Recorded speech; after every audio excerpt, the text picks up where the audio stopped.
NASCAR 25 has now been out for a few days, and let's just say I've played it my fair share, so I think I have enough information to give you guys an in-depth review of the game to determine, is it worth your money? Let's get it. Using lessons learned from his father, got loose in Torben. 20 years of trying, 20.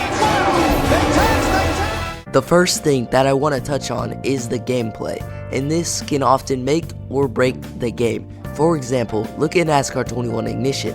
Terrible gameplay, terrible game. So what does this gameplay include? This includes both the AI and the physics. So a pretty big test here to start off the review. So let's just dive straight into the physics. Are they good, are they bad, or are they terrible? Well, the short answer is they're great. They have some great handling, probably the most fun I've had on a controller in my life. This includes all games, not just NASCAR. And now for the long answer, it's complicated. And this is because while the car drives amazingly, the crashes and the details under the hood are not so refined. To try and showcase this issue as obviously as I could, I went to Daytona and drove head-on into oncoming traffic. When I'm at the field, guess what happened? Nothing happened. I didn't spin out, I didn't flip, I just froze. 175 miles per hour to 0, just like that. So I think it's safe to say, if you are buying this game solely for the crashes, then it's probably not the game for you. But I wouldn't make that decision for sure until you learn about the AI. Now for the AI, and they may be the best feature in this entire game, and that is solely because of the fact that you can customize them to however you want. This is not only just changing the difficulty, we've seen that a million times before, but much more. For example, you can turn the crashing slider all the way up to 10, and they will wreck about every other lap. But if you turn it down to 0, then they probably won't crash for the entire race. And this is not only crashing, this is how the AI drive around you.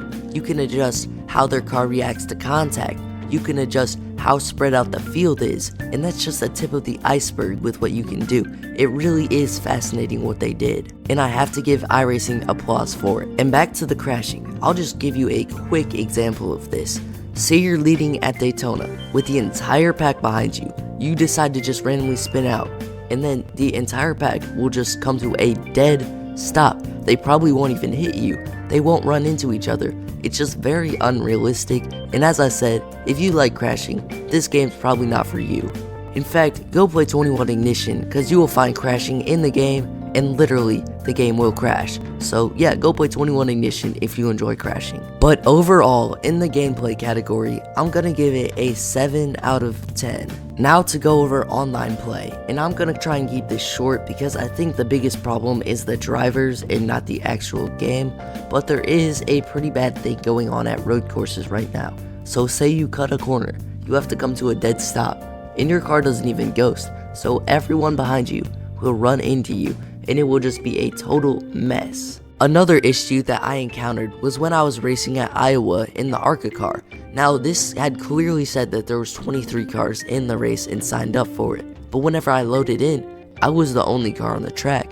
This really threw me for a loop as I got a free win out of it, but like it wasn't very fun. So I don't know if that's a server issue or an internet issue, but just something to keep in the back of your mind. But honestly, those are just a couple minor hiccups I found within the game, and even the drivers to an extent, because once you rank up out of the lower level licenses, you can actually get some clean racing in. So overall, I'm gonna have to give online racing a 7.5 out of 10 on the old scale.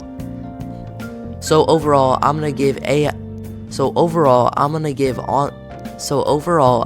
to give online racing a 7.5 out of 10 on the scale.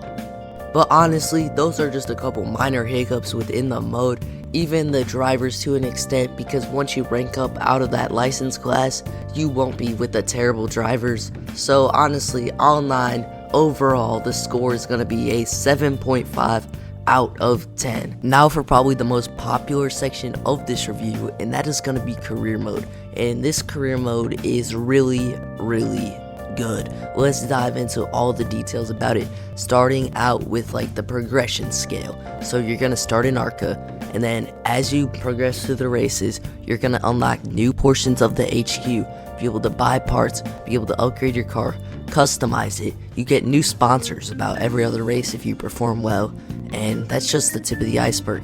You'll also get these quick time event things where you can choose whether to do, for example, an iRacing event, or maybe put in some extra hours at the shop to improve your car, and this will give you either rep points or some extra cash.